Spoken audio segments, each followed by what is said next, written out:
Son motocicletas que deberían estar en las calles de Trujillo para la lucha contra la delincuencia.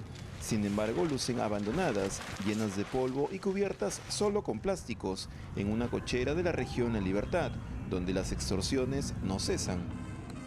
El gobernador regional César Acuña reapareció tras la explosión del pasado jueves, donde las bandas criminales se disputan el territorio. Asegura que las motos que deberían reforzar el patrullaje ante la ola de violencia en Trujillo están en proceso de regularizar la documentación. Yo no puedo entregar motos si no tienen placas. Y la inclusión de las placas lo hacen estos públicos, no es que ya mañana sirven a 80. Entonces, yo creo que ya hemos avanzado lo más que podamos.